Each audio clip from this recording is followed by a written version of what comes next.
네, 여의도 사사건건입니다. 오늘은 최수영, 김상일 두 시사평론가가 함께하겠습니다. 안녕하십니까? 안녕하세요. 반갑습니다. 네, 지금 정치권에서는 윤석열 대통령 취임 2주년 기자회견을 하루 앞두고 여야가 첨예한 신경전을 벌이고 있습니다. 오늘 나온 발언들 잠시 듣고 시작하겠습니다. 국민들과 대통령이 가까워지는 계기로 삼아주셨으면 좋겠어요. 그동안에 해왔던 방향과 앞으로 할 방향에 대해서 솔직 담백하게 말씀해 주시면은 여러 가지 설이나 여러 가지 논쟁이 이제 다 모든 것이 잠재워지겠죠. 할 일이 태산이고 너무 심각한 문제들이 이렇게 다가오기 때문에 우리 특히 정치권에서는 이제는 자잘하는 일에 이렇게 시간을 보낼 게 아니라 굵직굵직하게 일을 할 때입니다. 오답을 써놓고 정답이라고 우기는 기자회견이 아니기를 바랍니다. 대통령에게 하고 싶은 말은 많지만 딱 두 가지만 말씀드리겠습니다. 첫째, 전 국민 25만 원 민생회복지원금 지급을 전면 수용해 주기를 바랍니다. 둘째, 최혜병 특검법 전면 수용을 약속하시기 바랍니다. 마땅히 해야 할 일을 하겠다고 밝히는 대통령의 기자회견이 되기를 바랍니다. 네, 먼저 최수영 평론가께 여쭤보죠. 두 사람 발언 중에 어느 부분에 주목하셨어요? 저는 당연히 이제 그 황우려 위원장이 얘기했던 대로 더 이상 이제 대통령이 이제 남은 임기 3년에 그 정말 국정을 이끌어가기 위해서는 이제 좀 털고 갈 건 털고 갈 필요가 좀 있다라는 그런 내용입니다. 그러니까 이게 뭐냐면 사실 이제 대통령 임기 3년 차에 접어들고 이제 사실 남은 임기에 이제 거의 이제 어찌 보면은 이제 하향 게 우리가 이른바 하산길에 접어드는 건데 그렇다면 지금의 국정 동력을 어떻게 하면 더 살릴 수 있을까? 그다음에 이번 총선에서 드러난 민심에 대해서 대통령이 어떻게 바뀐다는 신호와 어떤 그 자세를 보여줌으로써 국민들의 동의를 다시 얻어서 국정 지지율을 통해서 거대 야당에 맞설 수 있는 정치적 힘을 가질 것인가? 이런 것들을 국정 동력을 어떻게 이끌어갈 것인가? 그래서 솔직하고 그다음에 뭔가 그 국정의 스타일이 또 바뀌는 거지만 더 중요한 거는 대통령이 국민에게 설득하는 것보다는 오히려 국민의 뜻에 따라 나가서 내가 맞춰 나가겠다 이런 자세들을 보여줄 때 비로소 국민들도 좀 마음을 열 수가 있다 이런 측면이 있는데 민주당에서 지금 얘기하는 건 조금 좀 선을 넘는 것 같아요. 왜냐하면 1인당 25만 원 지급 같은 경우는 민주당의 총선 공약이긴 했습니다만은 엄연히 정부가 예산 편성권을 갖고 있거든요. 여기 대해서 강제하고 지난번 영수회담 때도 이 문제 얘기 나왔는데 어쨌든 대통령이 거절해서 다시 한번 수기할 시간을 갖자고 한 건데 이걸 수용하라는 식으로 내일 그런 기자회견이 아니면 의미 없다는 식으로 이렇게 얘기하는 것. 그다음에 최혜병 특검법도 반드시 받아야 한다고 이렇게 공세적으로 나오는 측면. 저는 이것이 물론 야당이 주장할 수는 있으나 엄포용 혹은 뭐 주장하는 것으로 얘기가 가능하지만 반드시 이것이 관철되지 않으면은 대통령의 기자회견은 의미가 없다. 이렇게 얘기하는 거는 조금 선을 넘은 듯한 평가라고 생각합니다. 김상일 평론가 의원도 들어보죠. 네. 뭐 저도 황우여 대표가 이야기하는 국민에게 가까워지려고 하는 자세 이게 굉장히 중요하다고 생각을 하고요. 또 박찬대 원내대표가 이야기하는 우기려고 해서는 안 된다는 말에 주목을 합니다. 지금까지 대통령은 국민들의 어떤 인식에는 본인을 국민이 못 알아준다. 그리고 국민이 오해하고 있다. 그래서 국민이 오해하는 걸 내가 풀겠다. 이런 자세로 지금 느껴요. 그러면 국민에게 가까워질 수 없죠. 국민들이 왜 그렇게 생각하지? 내가 그렇게 많이 얘기를 했음에도 그리고 언론에서 그렇게 많이 정보가 전달이 됐음에도 왜 그렇게 생각하지? 라는 부분을 진솔하게 진정성 있게 풀어주시려고 하는 그 이유를 설명하고 그거에 대한 대안을 적극적으로 어떻게 풀겠다, 어떻게 해결하겠다까지 적극적으로 얘기해 주시는 자세, 그런 자세가 국민과 가까워지려고 하는 자세다. 그 부분이 가장 주목이 된다 이런 말씀을 드리고요. 박찬대 의원이 얘기한 최상병 특검 수용은 총선 민의에서 확인된 부분이니까 전향적으로 수용한다면 국민들이 대통령이 변했구나 라는 어떤 느낌을 갖는 시작이 될 것이다 이런 말씀을 드리고 싶고요. 1인당 25만 원 지급은 우리 최수영 평론가님이 말씀하신 대로 너무 과도하고 민주당이 실제로 이걸 밀어붙인다면 이게 또 안 좋은 어떤 민심으로 민주당에 대해서 쌓일 것이다. 그리고 이게 언젠가는 폭발하는 시점이 올 수도 있다. 그런 부분을 좀 경계해야 된다 이런 말씀을 드리겠습니다. 대통령이 진솔한 모습을 보여주는 것이 필요하다는 말씀 주셨고 또 야당도 좀 너무 좀 과하지 않게 그런 모습을 보이는 게 좀 필요하다는 말씀까지 잘 들었고요. 내일 1시간 남짓 질의응답 시간을 갖는다는데 뭐 여러 질문들이 쏟아지지 않겠습니까? 김건희 여사 관련된 질문도 나오겠죠? 뭐 전 당연히 나온다고 봅니다. 뭐 전 내일 김 여사 질문 포함해서 최상병 특검 그다음에 최근 논란이 된 이제 영수회담에 대해서 이제 그러니까 사적인 이제 개입이 있었다는 사설 어떤 비선 라인들이 계속 개입됐던 논란 뭐 이런 네. 것들이 다 나올 수 있다고 봐요. 그래서 내일은 더더군다나 지난번 기자회견은 38분 정도 12개 정도 질문을 받았지만 이번 1시간이라고 하니까 실제 보면은 뭐 한 20개 가까운 질문을 전 받을 수 있다고 봅니다. 뭐 더 시간이 갈 수도 있다고 보는데 예. 저는 대통령께서 어저께 그 민정수석을 이제 소개시키면서 뭐 만일 사법 리스크에 대한 내 문제가 있다면 그건 내가 풀어야지 왜 민정수석이 합니까?라고 하는 항변에서 어느 정도 저는 결이 나왔다고 봅니다. 그러니까 예. 최소한 검찰이 소환한다거나 검찰이 수사를 진행하는 데 있어서는 성실하게 협조하겠다. 그리고 뭐 소환까지도 뭐 충분하게 우리가 거기에 이제 그 여사가 나가서 뭐 한다든지 어쨌든 이런 예. 부분들은 검찰의 그 요구에 다 따를 생각이 있다라는 걸 우회적으로 저는 얘기했다고 보고요. 이 문제에 대해서는 어쨌든 지금 이원석 검찰총장도 자신의 임기 내에 뭔가 이거를 그 깨끗하게 좀 클리어 시켜 보겠다는 그런 의지가 있고 그다음에 수사팀도 꾸려진 이상 뭐 이것을 특검을 피하기 위해서 이렇게 말하자면 약속 대련을 한다 이런 것이 아니라 오히려 대통령 그 부부도 이 3년의 임기를 놔두고 이 문제를 깔끔히 털고 가는 게 국정 동력을 더 그 말하자면 더 대가시킬 수도 있는 모습이기 때문에 아마 여기에 대해서는 대통령께서 우회적 답변을 하거나 예. 혹은 뭐 애둘러서 이제 뭐 마지못해 어떤 뭐 그냥 추상적인 뜻으로 하지 않고 오히려 여기에 대해서는 좀 더 소상하게 국민들 눈높이에도 맞지만 내가 어떻게 우리 감당해 내겠고 어떻게 내가 이것을 수사에 내가 그 말하자면은 임할 것인가를 아마 좀 더 그 소상한 설명을 하지 않을까 뭐 그런 예측이 됩니다. 김건희 여사 의혹에 대해서 대통령이 좀 소상한 입장을 밝힐 것으로 이제 전망을 해주셨는데 김상일 평론가는 어떻게 네. 보십니까? 소상한 입장을 주시면 좋겠다 이런 바람을 말씀을 드리고요. 국민들은 대통령에 대해서 지금 불신이 쌓여 있습니다. 그 불신의 요소 중에 하나는 대통령께서 공정하게 모든 사람을 대하거나 어떤 업무를 대하고 있지 않지 않느냐 이런 의구심이거든요. 그런 거에 또 큰 요소가 지금 김건희 여사와 관련된 여러 의혹입니다. 그런 의혹에 대해서 내 식구기 때문에 더 엄정하게 하라. 더 엄정하게 국민들이 느끼도록 하라. 이렇게 선언하시는 게 저는 굉장히 중요하다고 봅니다. 예? 네. 그렇게 하면 국민들은 대통령이 굉장히 불공정했었는데 공정하겠다는 어떤 의지를 나타내는구나. 그런 대국민 어떤 선언을 해주는구나. 이렇게 인식할 수 있지 않겠습니까? 근데 지금까지의 모습은 김건희 여사로 출발해서 이상민 장관으로 해서 지금 제 식구에 대해서는 전부 다 상식적인 책임지는 모습이 하나도 없었어요. 그 정도 위치면은요. 상식적인 국민들의 상식에 맞는 책임을 져야 되는데 책임지는 방식이 굉장히 독특합니다. 내가 그 자리를 더 열심히 해서 그 권한을 더 잘 행사해서 책임질게. 이런 책임지는 방법이 역사 이래에 있었는지조차 찾아봐야 될 정도의 책임지는 방법이다. 그 부분을 이번에 해소해 주셨으면 좋겠다 이런 생각이 듭니다. 예, 두 분 말씀 잘 들었습니다. 회견이 있을 내일 관련 소식 보다 자세히 분석해드리는 시간 갖도록 하겠습니다. 지금 정치권을 뒤흔드는 이슈가 하나 있습니다. 최 평론가가 네. 아까 말씀해주신 사안인데 내일 회견에서도 관련 질문이 나올 가능성이 제기되고 있는데요. 지난달 29일에 있었던 윤석열 대통령과 이재명 민주당 대표 회담에 앞서서 양측의 이 비공식 라인끼리 물밑 대화가 있었다 이런 주장이 나와서 논란이 되고 있습니다. 윤 대통령이 총선이 끝난 며칠 후에 윤 대통령 부부와 이웃으로 지냈던 함성득 경기대 정치전문대학원장에게 이재명 대표와의 만남을 주선해달라고 했고 그래서 민주당 공천관리위원장을 맡았던 이명백 고려대 명예교수와 함께 특사 역할을 했다는 게 요지입니다. 그런데 이 특사 역할을 했다는 두 사람이 한국일보와 인터뷰를 해서 나온 얘기입니다. 보도에 따르면 윤 대통령이 이 대표에게 국무총리 인사 추천, 이 대표와 한라인 구축, 여야정 협의체 등 3가지를 먼저 제안했다고 합니다.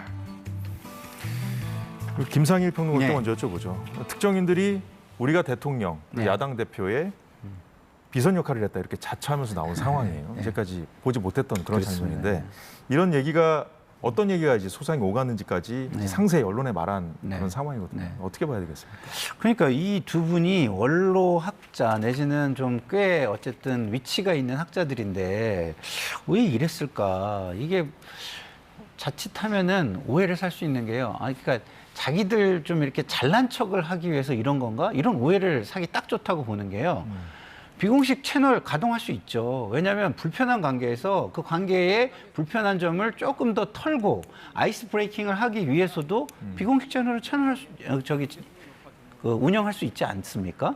근데 뭐 여러 그게 가지 공식 채널은 채널 할수 그렇죠. 있죠. 근데 그걸 공식 채널처럼 특사 역할이다 해가지고 마치 공식 제의가 오간 것처럼 얘기하면 그거는 굉장한 논란을 낳게 되는 거예요. 그래서 함성득 교수가 지금 한 얘기들은 굉장히 휘발성이 강한 이야기를 지금 하고 있는 겁니다. 예. 이런 공식 제안에 가까운 제안들을 나를 통해서 했다?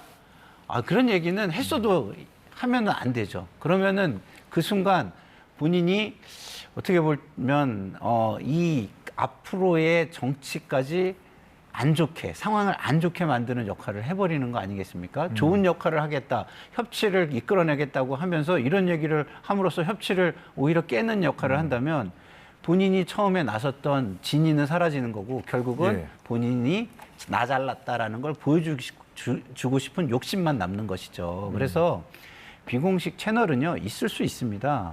그러나 비공식 채널에서 논의된 게 공식 채널로 넘어와서 공식적으로 다시 논의되고 공식화돼야 되는 것이지 그것들이 이렇게 마구 언론에 알려져 가지고 논란을 야기하는 것은 과히 바람직하지 않다. 이 두 분의 행동이 이해가 되지 않는다. 저는 이렇게 좀 말씀을 드리고 싶습니다. 뭐 대통령과 제1야당 대표가 소통을 하기 위해서 여러 채널이 가동될 수는 있죠. 이 언론들의 평가도 마찬가지인데, 근데 그 내용도 그렇고 이렇게 언론을 통해서 이제 공개되는 것이 과연 이게 정상적인 것인가?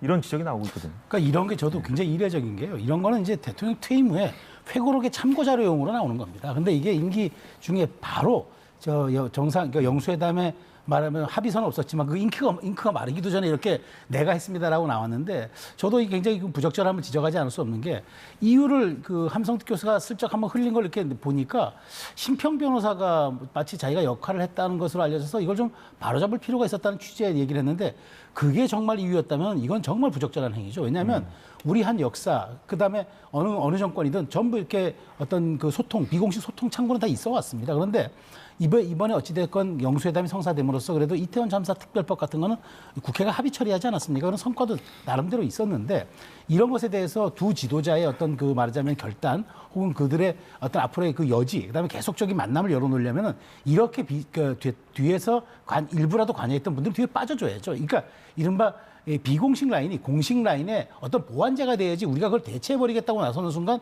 이게 엉클어지는 겁니다. 그런 측면에서 두 분은 굉장히 말하자면 이걸 자가발전 혹은 자기과시용으로 했다는 생각이 들고 민주당도 적잖이 당황하고 있는 것 같아요. 왜냐하면 민주당 채널이라는 분이 이제 이명박 전 공관위원장이니까 마치 여기에서 이제 그 당이 그나마 총선 때 공천을 위임했던 원로가 여기에 개입했는데 그것을 낱낱이 까발리는 형국이 돼버렸잖아요. 예. 굉장히 민주당도 좀 당혹스럽죠. 이렇게 된다 그러면 앞으로 최고 두 지도자 간의 어떤 그런 내밀한 이야기들 그다음에 정말 한 라인을 통한 그런 결단의 순간들도 다 왜곡되고 오해 소지가 있게 마련이 돼버린 겁니다.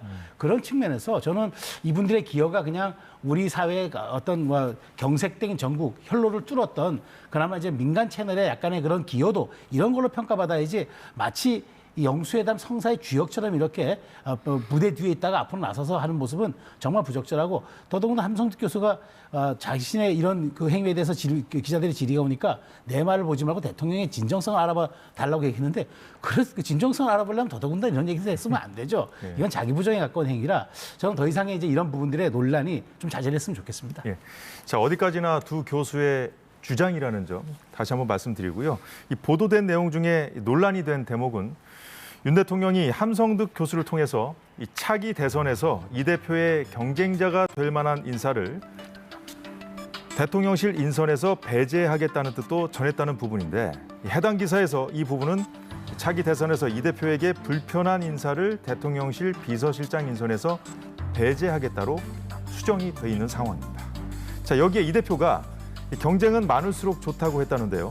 다만 총선에서 맞붙었던 원희룡 전 장관에 대해서는 양평고속도로 특혜 의혹 관련 책임을 져야 할 인물이라며 난색을 표했다는 게 함 교수의 전언입니다.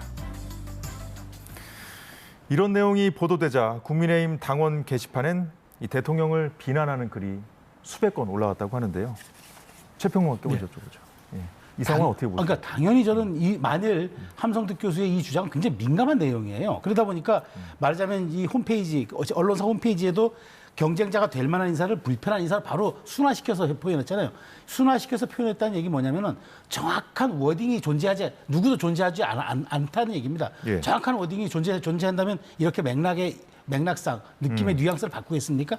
저는 이런 측면에서 놓고 보면은 굉장히 이게 민감하고 굉장히 이게 이슈가 될 만한 휘발성이 높은 사안을 이렇게 언급했는데 예. 이게 사실이라 그러면 이거 국민의힘 내부에서는 굉장히 말하자면 시끌시끌할 수밖에 없죠. 왜냐하면은 경쟁자가 될 만한 인사를 대통령이 제거하겠다는 뜻으로 받아들여지는 건 아닙니까? 근데 이게 차기 대선에서 이 대표에게 불편한 인사라 그러면은 여야 협치에 혹시나 걸림돌이 될 만한 인사는 내가 하지 않겠다는 일종의 양보의 뜻이지만 경쟁자가 예. 될 만한 인사를 대통령실에서 배제하겠다는 거는 이거는 완전히 말하자면 경쟁자 제거하겠다는 뜻으로 비춰질 수 있어서 이런 내용들이 여과 없이 나왔다는 거. 그래서 저는 아마 지금 양쪽 민주당이나 대통령 지지나 전부 이게 부인하고 있는 것 같아요. 그래서 예. 제가 보기에 이 정확한 워딩은 내가 모르겠지만 어쨌든 느낌상 맥락상에서 이 대표와 내가 협치할 테니 앞으로 내가 이 대표에게 여러 가지 좀 불편했던 그런 사람들에 대해서는 내가 좀 인재 폭을 좀 줄이겠습니다. 이런 얘기가 이렇게 비화된다 그러면은 이거 굉장히 큰 거죠. 그래서 저는 이런 측면에서 어쨌든 이 부분에 대해서는 누구도 민주당 이재명 대표가 확인하기 전까지는 어려운 얘기인데 예. 저는 제가 보기에 이렇게까지 얘기했을 리는 없을 것 같고 너무 확대 해석해서 본인들의 존재감을 드러내려는 정말 자기과시용이 좀 도가 지나친 게 아닌가 싶어요. 최수연 평론가 말씀 중에 윤석열 대통령이 2시 40분쯤에 이재명 대표에게 전화를 했다는 소식이 들어왔습니다. 안부 전화를 했다는데요. 회담을 한 이후 첫 전화 통화가 이루어진 것입니다. 추가 내용이 들어오는 대로 좀 더 얘기를 나눠보는 걸로 하고요. 자, 얘기 이어가도록 하겠습니다. 김상희 평론가. 네. 국민의힘 당원 게시판을 봤듯이 네. 이제 한동훈 전 비대위원장 네. 그리고 또 원희룡 전 장관 네. 그래서 내친 것이냐 뭐 이런 내용까지 막 올라오고 있거든요. 네. 예. 그러니까 함성득 교수께서 정말 분란을 일으켰다 이렇게 보니 표현이 안 되는 거예요. 그러니까 좋은 일을 하시고자 했으면은 남이 알아주기를 기다려야지 왜 남이 안 알아준다고 내가 알아달라고 이렇게 이렇게 뭐랄까요 호소를 하십니까? 그러면 오히려 더 알아주지도 않거니와 이렇게 분란으로 번지는 거예요. 이것이 함성득 교수가 한 얘기들을 한번 들어보세요. 양쪽이 다 곤란한 거예요. 이재명 대표도 그렇고 이 사안들이 다 공식적인 제안이 돼서 논의돼야 되는 것들인데 이런 식으로 돼서 했다면 예. 마치 밀실에서 거래를 하고 야합을 시도한 것처럼 이렇게 비춰지지 않겠습니까? 그런 인상을 주는 것 외에는 얻을 게 없잖아요. 얻을 게 없죠. 근데 왜 저렇게 그러면은 했을까요? 양쪽 다 이재명 대표도 그렇고 윤석열 대통령도 좋을 게 없는 거예요. 그러니까 양쪽에서 전면 부인하지 않습니까? 예. 부인하면 어떻게 되는 겁니까? 이 두 분만 좀 이런 표현을 써도 될지 모르겠지만 바보가 되시는 거예요. 그렇잖아요? 그렇기 때문에 이것은 정말 좀 아까 뭐 좋은 표현을 써주셨었는데 자기 과시하고자 하는 의욕이 너무 강했고 심평 변호사가 뭐 이렇게 좀 조명받는 거에 대한 어떤 뭐랄까 시기 질투 내지는 뭐 못마땅함 이것이 너무 커서 너무 과도하게 뭐 본인이 일정 부분 비슷한 류의 이야기를 대통령과 나눴을 줄 모르지만 그거를 이재명 대표에게 전달하면서 자기를 또 과시하기 위해 너무 부풀린 것은 아니었나 이런 생각이 의구심이 듭니다. 예. 예, 영수회담 물밑 접촉 보도에 이 대통령실과 민주당 모두 반응을 내놨는데 사실이 아니라고 부인했습니다. 윤석열 대통령은 그런 말 한 적 없다고 불쾌했다. 이런 보도도 나왔고요. 이재명 대표도 오늘 입장을 냈는데 당대표 비서실장이 용산과 협의하고 진행한 게 전부라고 밝혔습니다. 여야 의원들도 한 목소리로 선을 그었습니다. 그런 분을 통해서 그러한 역할을 맡길 정도로 이 채널이 없는 것도 아니잖아요. 그분들이 현재 하시는 모습을 보면은 앞에 그런 일이 있었다. 그런 아무리 뭐 하더라도 그런 분을 통해 가지고 그렇게 이 중요한 국사를 예. 이렇게 부탁을 하거나 하셨을 일은 없을 것이다. 예. 이렇게 생각하고 이런 비공식 라인이 있었다라고 하는 것은 전혀 몰랐습니다. 다만 어제 뉴스를 보면서 깜짝 놀란 게 이제 공식 라인, 비공식 라인이 있을 수가 있는데 비공식 라인은 계속 숨어 있어야 되는 거 아니에요? 비공식 라인을 공식화해가지고 그 내용 자체를 다 공개한다라는 것 자체가 원래의 취지에 맞지 않고 대통령의 뜻에 맞지 않는 행동 아닌가요? 예, 이런 일이 벌어질 때마다 뭐 자가 발전일 수 있다는 반응이 정치권에서 나오지 않습니까? 이래 나오기 마련인데 지금 이재명 대표 측도 당에서 이명백 전 위원장을 메신저로 인정한 바 없다. 메신저를 자처하는 사람이 너무 많기 때문이라는 입장을 내놨거든요. 이게 권력 주변에는 사람들이 많이 모이게 마련이고 그 사람들이 이제 자기의 어떤 영향력을 좀 과시하려는 그런 측면이 분명히 있죠. 그러니까 이걸 흔히 이제 여의도의 속된 표현으로 자기 장사한다고 그러는 겁니다. 자기 정치하고 자기 장사한다. 그러니까 이게 뭐냐면 내 영향력을 입증하기 위해서는 나는 굉장히 숨어 있는 실세고 어떤 그 말하자면 최고급 지도자들과 수시로 소통해서 내 의견이 영향력을 발휘하는 것이다. 이렇게 얘기되면 많은 사람들이 주변에 꼬이겠죠. 자, 그런데 여기서 주목해 봐야 될 거는 우리가 정말 영수회담을 왜 했습니까? 정말 이 경색된 이 정국을 풀고 그다음에 22대 국회 개원을 앞두고 여소야대에서 대통령은 행정 권력을 갖고 의회 권력을 가진 민주당이 좀 더 협치해서 민생에 가까워 보자고 한 거잖아요. 예. 그렇게 취지가 됐다고 어쨌든 제가 보기에 일부라도 이 비공식 채널이 조금 그 소통 과정에 기여했다고 한다면 그런 측면에서의 역할 부여였을 텐데 이 발언과 두 분의 어떤 등장으로 인해서 이 모든 좋은 취지가 다 퇴색돼 버렸잖아요. 마치 음험하게 보이고 비선 실세라고 하는 말들은 굉장히 2016년 이래 여권에서는 굉장히 그 트라우마처럼 들리는 이런 단어입니다. 그렇죠. 마치 이것이 이제 탄핵과 부정적인 영향이 있는 이런 사안들에 대해서 여과 없이 이렇게 드러낸다는 거 저는 굉장히 말하자면 그런 알만한 석학에 위치해 있는 분들의 굉장히 부적절한 처신이고 그러다 보니까 본질이 왜곡되고 취지가 퇴색돼 버려가지고 앞으로 영수회담이라든가 그다음에 두 분의 어떤 따로 만남 하고 여야정 협의체 신설 이 모든 것들이 이제는 약간 브레이크가 걸렸다는 거예요. 동력을 잃어버리게 되는 거죠. 이러다 보니까 진정성 혹은 앞으로의 어떤 그런 동력에 대한 지속성 이런 것들이 지금 다 의구심이 드는 상황이라서 저는 제가 보기에 이제 두 분은 어쨌든 여기에 대한 입장 표명을 짧게라도 좀 한 다음에 저는 바로 출구 전략을 좀 짜야 된다고 보고 저는 어쨌든 두 분 영수회담 통해서 확인된 신뢰 지금 오늘 전화를 하셨다지만 앞으로 이런 것들이 좀 더 개인적인 친분으로 쌓여줘야만 이런 오해와 곡해도 사라질 것이라고 저는 생각합니다. 저는 이제 최수영 평론가 말씀을 쭉 듣고도 아직까지 좀 납득이 안 되는 부분이 뭐냐면 앞으로 어떤 파장이 일지 뻔한데 앞이 뻔히 보이는데 왜 이 두 사람, 두 교수가 한국일보 사옥까지 가서 이렇게 인터뷰를 했는지 좀 이해가 안 됩니다. 그러니까 저도 이해가 안 되는 게 그게 이제 서로의 그 진영의 색깔이라고 그러죠. 빨간색 넥타이와 파란색 넥타이를 메고 공이 똑같이 임해서 마치 두 사람이 정말 그 무슨 어떤 어마어마한 정상회담의 뒤에 주역인 양 그렇게 행세를 했다는 것. 이거는 저는 이 부분에 대해서는 많은 분들이 좀 약간 뭐랄까 도대체 이해가 안 되는 부분이 있을 것 같아요. 저도 그래서 이 부분에 대해서는 앞으로 여야 정치권에서 더 뜨거워지겠는데 저는 그래서 내일 이 부분에 대해서 대통령께서 기자회견에서 어떤 식으로든 언급이 있을 것 같은데 그게 저는 최종 상태로 결론이 나는 상황이었으면 좋겠다 하는 말씀 드리겠습니다. 가석방 심사위가 윤 대통령 장모의 가석방을 만장일치로 적격 판정을 했다는 소식이 지금 막 들어왔습니다. 얘기 이어가 보도록 하죠. 김상일 평론가.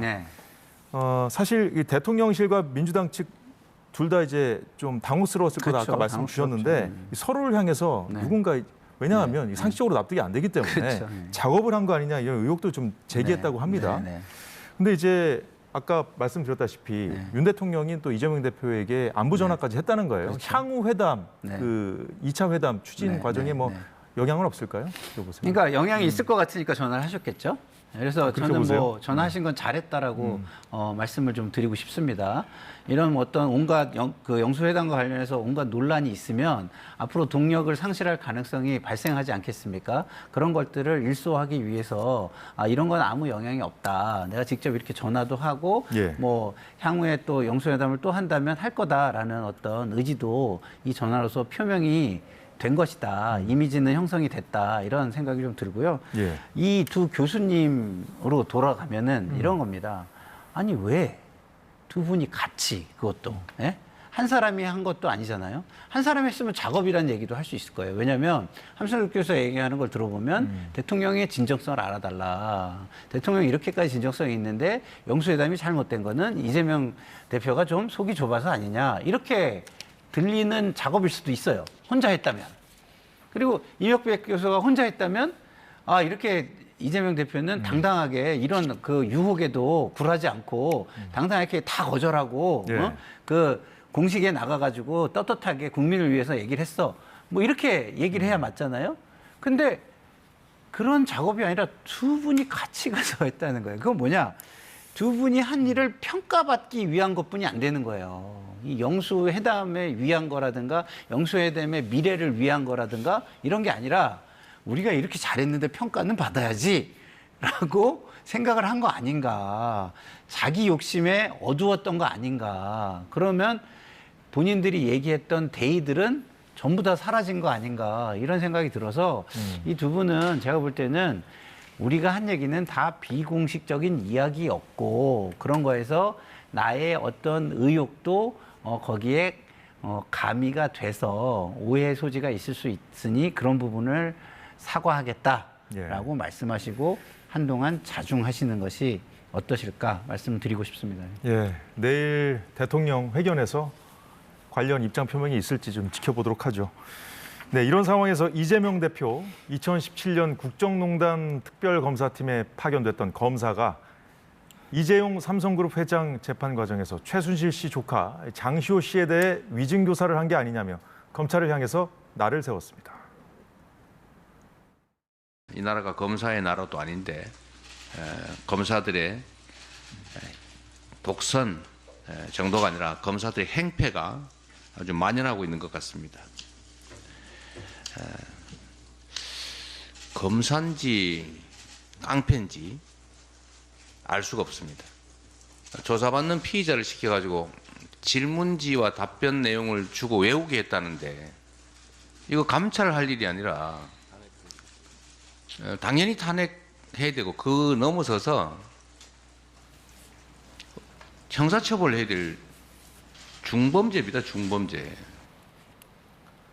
최수영 평론가님, 2017년 국정농단 그 수사 당시 상황까지 끄집어냈어요. 이거는 이화영 전 부지사 이 술판 회유 주장, 검찰이 그런 일 있을 수 없다 이렇게 했음에도 불구하고 계속 민주당이 제기하는 상황에서 이런 발언이 나왔거든요. 네. 관련이 있을까요? 그렇죠. 이 지금 기억도 가물가물한 이 사건을 꺼내서 다시 소환해서 재구성하는 이유가 뭐겠습니까?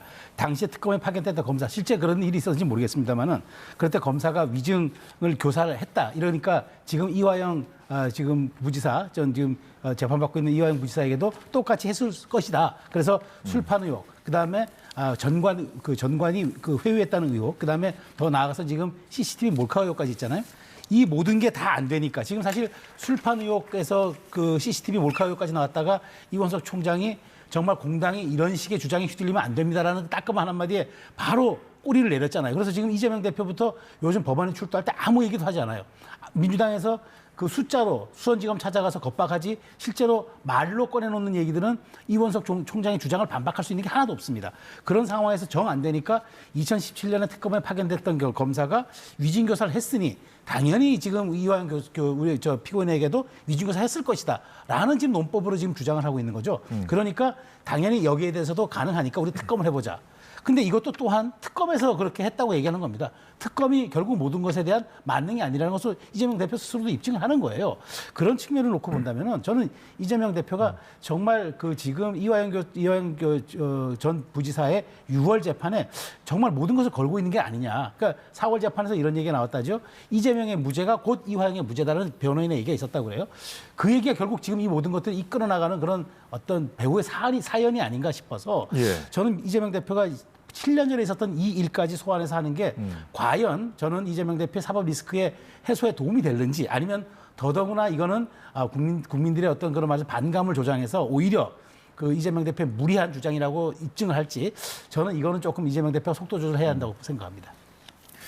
이재명 대표가 속도 조절을 해야 한다는 말씀, 자신의 재판과 연관돼 있는 일이기 때문에 그런 말씀 주셨는데 이재명 대표 이제 내일부터 병가죠. 네. 그 병가 떠나기 전에 이 얘기하고 갔어요. 매우 중요시한다는 얘기인데. 네. 예, 어떻게 보십니까? 아니 뭐 자기 재판을 중요시 생각하지 않을 사람이 있나요? 그리고 자기 재판을 방어하기 위해서 의심 가는 정황이 있다면 판단하는 사람들의 심증에 도움이 되게 하기 위해서 그 이야기를 하고 강조하는 것도 너무 당연한 거 아닌가요? 저는 그 부분에 대해서 비판받을 거는 저는 아니다 이런 생각이 들고요. 이화영 전 부지사 건이 걸려 있다면 네. 그에 대한 얘기를 해야지 왜 다른 건을 갖다서 그러니까 얘기한다는 검찰들의 행태가 이러니 이것도 충분히 가능성이 있다라고 하는 심증을 형성하기 위해서 한 것이죠. 가능성 제기 차원이다. 그렇죠. 그러면 검찰에서는 그렇지 않다는 거를 반대로 떳떳하게 다 이렇게 밝히고 국민의 신뢰를 확보하면은 저는 될 일이라고 봅니다. 그리고 예. 재판관들은요 이런 거에 영향받지 않는 훈련을 계속해서 받아온 분들이잖아요. 그렇기 때문에 뭐 이런 얘기가 있다고 해가지고 본인의 판결에 뭐 영향을 받거나 그러지는 저는 않을 것 같다 이런 생각이 들어요. 예. 알겠습니다. 국민의힘 상황도 잠시 짚어보도록 하겠습니다. 이철규 의원이 원내대표 출마설이 있었다가 나오지 않겠다고 선언을 했었죠. 전당대회 룰, 당대표 뽑는 전당대회 룰 개정과 관련해서 이 당원 뜻에 따라서 선출된 당 지도부가 이 당직자의 선출 규정 등을 정하는 게 맞다고 얘기했습니다. 이건 누가 봐도 황우여 비대위가 아니라 차기 지도부에 넘겨야 된다 이런 의미로 해석이 되고 있는데 이런 발언을 왜 했을까요? 저는 제가 보기에 이철규 의원이 저는 원내대표 나가는 것에 대해서 굉장히 저는 사실 어찌 보면은 힘 있는 말하자면 위임자의 그런 이론에서 저는 동의를 굉장히 했는데 예. 저는 이 말엔 동의하기 어려워요. 왜냐하면 지금 그러면은 전당대회가 전당대회를 통해 선출된 권력이 조금 더 정통성을 갖도록 룰을 개정하자는 거 아닙니까? 당원 100%의 위임된 권력이 아니라 당원과 국민이 위임한 권력으로 해줘야 더 힘을 갖는 거잖아요. 그래서 이걸 비대위가 개정하자는 건데 이걸 비대위가 하지 말고 다음에 선출된 비대위가 하자. 그러니까 당원 100%로 선출된 비대위가 이걸 논하자는 얘기잖아요. 예. 저는 이거 앞뒤가 안 맞는 얘기죠. 지금 국민의힘에 지금 없는 게 무엇입니까? 역동성이 없고 그다음에 다시 한번 재기를 하겠다는 그런 의지와 그런 개개인들의 그런 투쟁 정신이 안 보입니다. 그러니까 최소한 전당대회가 그런 역동성과 다양성을 보여주는 그런 말하자면 화라산 같은 자리가 되어야 하는데 예. 그것은 조용히 가고 다음에 그걸 할지 말지 결정하자는 얘기는 이거는 앞뒤가 안 맞는 얘기죠. 총선에 패배한 정당의 한 책임 있는 분이 할 말로서는 정말 저는 이거는 너무 국민의힘을 옹색하게 만드는 거라고 보고요. 저는 어찌됐건 황우려 비대위가 당헌 개정을 통해서 할 것인지에 대한 여부를 결정해야 되고 집단 지도체제를 도입할지 여부도 한번 검토해야 하고 그런 상황에서 선출된 권력이 그런 지도부가 그다음에 유승민서부터 누굽니까 한동훈까지 스펙트럼을 넓혀서 나왔을 때 예. 비로소 저는 용광로 같은 그런 전대가 되고 그래야 민주당의 8월 전대에도 맞설 수 있고 컨벤션 효과도 더 누릴 수 있는 그런 전대가 될 수 있다. 그런 측면에서 황우려 비대위가 조금 뒤로 미루는 것까지는 저는 이해하지만 여기에서 아무것도 하지 않고 기계적으로만 관리하겠다? 저는 이건 아니라고 봅니다. 예, 이철규 의원은 이제 하지 말라는 거잖아요. 전당대회 룰 개정을 황우여 비대위가. 네. 근데 황우여 비대위를 향해서 여러 가지 쇄신 요구도 지금 들어오고 있거든요. 그럼요. 예. 그래서 황우여 비대위가 좀 머리가 아플 수도 있겠구나라는 생각도 그렇죠. 드는데. 예.